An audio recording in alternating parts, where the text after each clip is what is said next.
Garden में रंगारंग कार्यक्रमों के साथ वर्ल्ड इंडिजीनियस कल्चर डे यानी विश्व आदिवासी संस्कृति दिवस मनाया गया और इसी कार्यक्रम पर आदिवासी पारंपरिक डांस, गाने और अलग अलग कल्चर परफॉर्मेंस में आदिवासी विरासत को दिखाया, जिसमें ट्रांसपोर्ट मिनिस्टर आनंदमय बर्मन मौजूद रहे। वर्ल्ड इंडिजीनियस कल्चर डे यानी विश्व आदिवासी दिवस संस्कृति दिवस और कई कल्चर प्रोग्राम आदिवासी विरासत और कल्चर की रंगारंग प्रस्तुतियों के साथ मनाया गया। यह खास प्रोग्राम रविवार को गुलमाटी गार्डन के मैदान नंबर 5 में ऑर्गेनाइज किया गया। प्रोग्राम में आदिवासी कम्युनिटी के कल्चर, ट्रेडिशन और लाइफस्टाइल के अलग अलग पहलुओं पर रोशनी डाली गई। इस रंगारंग प्रोग्राम में राज्य के ट्रांसपोर्ट मिनिस्टर आनंदमय बर्मन चीफ गेस्ट के तौर पर मौजूद थे।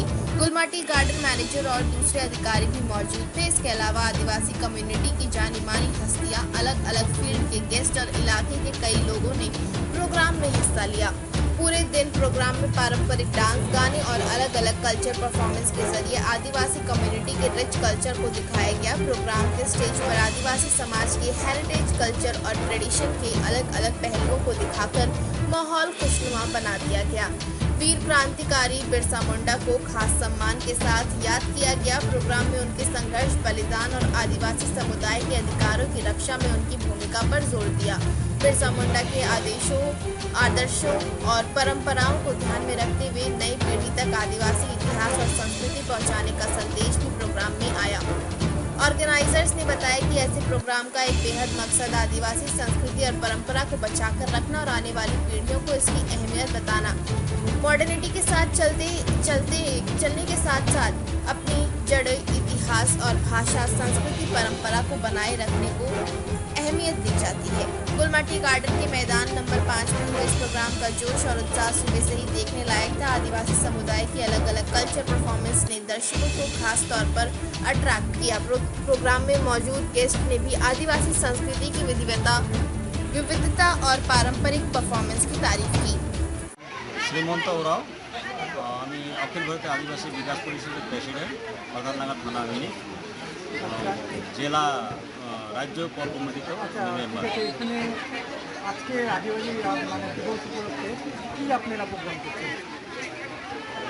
आजकल दिन एक ऐतिहासिक दिन। आज के विश्व आदिवासी गोटा ऑल डे आदिवासी दिवस पालन होच्छे।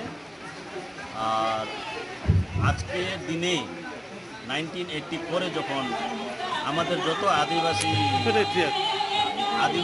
সম্প্রদায়কে নিয়ে একটা বৈঠক হয়েছিল ইয়ুক্ত রাষ্ট্রমঞ্চ থেকে, সেখানে এই অনুষ্ঠানটা হলো আজকের দিনে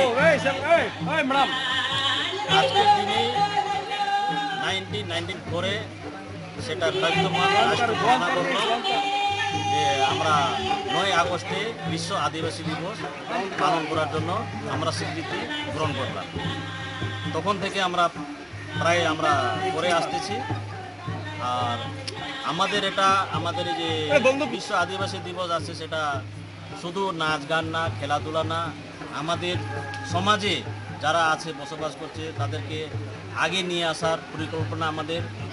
কিভাবে ওদেরকে আগে সামনে আমরা নিয়ে আসতে পারবো, আমাদের যে সমাজে যারা আমরা আগুয়াই করি ওদের আমাদের কর্তব্য আমরা সবাই মিলে আমাদের আদিবাসী স্বাস্থ্য থেকে নিয়ে, শিক্ষা থেকে নিয়ে, বাগানে যে সমস্যা আছে সব সমস্যাকে নিয়ে আমরা তুলে ধরতে চাই।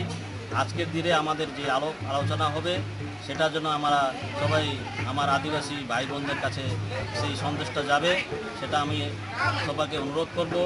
সচেতন থাকুক, সবাই আগে আসুন, আমাদের এই বিশ্ব আদিবাসী দিবসকে সত্যভাবে পালন করব এবং আমাদের সমাজকে মূল ধারায় নিয়ে আসার জন্য আমরা যে প্রচেষ্টা চলতেছে সেই প্রচেষ্টার জন্য আমরা সফল হইতে পারি।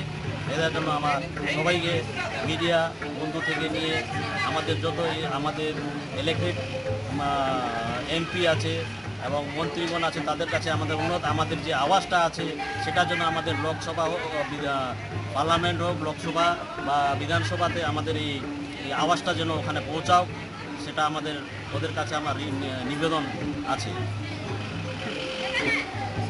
আপনারা করছেন যে কেন করছেন?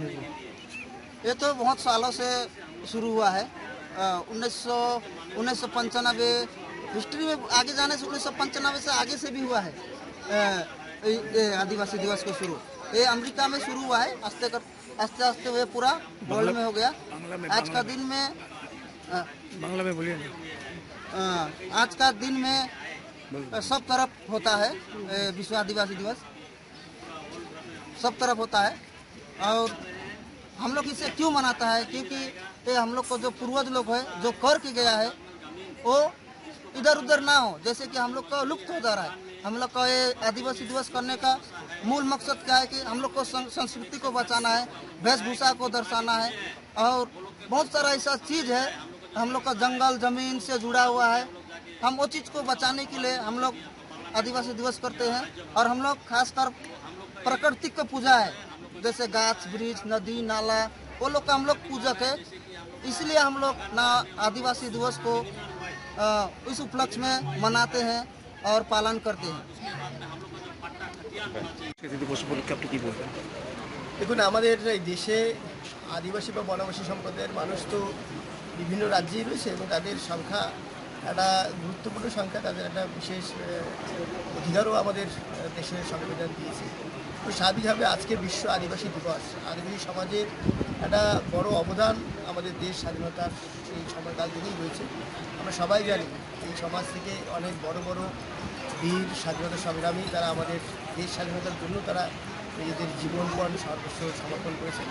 আমরা ভগবান বিরসা মুন্ডার কথা জানি, অল্প বয়স্ক তরুণ সেই সময়ের পুরো আদিবাসী সমাজকে একত্রিত করে ইংরেজের বিরুদ্ধে যেভাবে যুদ্ধ করেছেন তাকে ভগবানের সাথে তার তুলনা করা হয়েছে।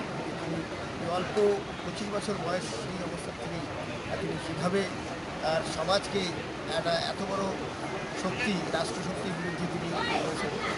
এছাড়াও আমরা সিধু কানুর কথা জানি, জওহরের কথা জানি, ভিকামারির কথা জানি, চুলকা মুর্মুর কথা জানি। এরকম অনেক আদিবাসী সমাজ থেকে উঠে আসা বীর বীরাঙ্গনা তারা সমাজকে এগিয়ে নিয়ে যাওয়ার জন্য, নিজেদের সমাজের অধিকার রক্ষা করার জন্য ইংরেজদের বিরুদ্ধে বিভিন্ন সমাজে লড়াই করছে। আমাদের দেশ আজ গর্বিত সম্মানিত, আমাদের দেশের মহামহিম রাষ্ট্রপতি সম্মানীয় দ্রৌপদী মুর্মু তিনিও আজকে আদিবাসী সমাজ গণন সমাজ থেকে এসেছেন। এবং আগামী দিনেও যাতে এই আদিবাসী সমাজের মধ্যে সেই ভ্রাতৃত্বের ঐক্য অন্যান্য সমাজের সাথেও যাতে তাদের অধিকার নিয়ে যাতে কোনো সমস্যা না হয়। তারাও এই দেশের নাগরিক। হয়তো তারা এখন কিছু কিছু ক্ষেত্রে পিছিয়ে রয়েছেন, তাদের জমির অধিকার, তাদের রাজনৈতিক সামাজিক অধিকার, তাদের শিক্ষার অধিকার, চাকরির অধিকার, আগামী দিনে সেই বৈষম্য আমাদের দূর করতে হবে। সেই জন্য তারা সবাই মিলে এই আজকের দিনটিতে বিশ্ব আদিবাসী দিবস হিসেবে তাদের মধ্যে সৌভ্রাতৃত্বের বার্তা দেওয়ার জন্য আজকে তারা একত্রিত হয়। আজকেও যেহেতু আমার এই এলাকাতেও, আমার বিধানসভা এলাকাতে একটা বড় সংখ্যায় এই আমাদের আদিবাসী বনবাসী সমাজের ভাই বোনেদের বসবাস রয়েছে, তারা আজকে এখানকার নির্মাণ ঘাটতিতে আমাদের দেখেছে। আমি এসেছি এবং চাইব যে আগামী দিনে আমাদের সরকার তাদের এই অধিকারের যে লড়াই বেরিয়ে আসতে পারে এবং সবাই মিলে আমরা যাতে দেশের সেবা করতে পারি, সবকা সাথ সবকা বিকাশ, এই নীতিতে আমরা বিশ্বাসী, সেই নীতিতেই যাতে আমরা আগামী দিনে এখানকার সমস্ত সম্প্রদায়ের সমস্ত ধর্মের মানুষের আমাদের রাজ্যে আমাদের দেশে যাতে এগিয়ে দিতে পারে সেই চেষ্টা আমরা সবাই করছি।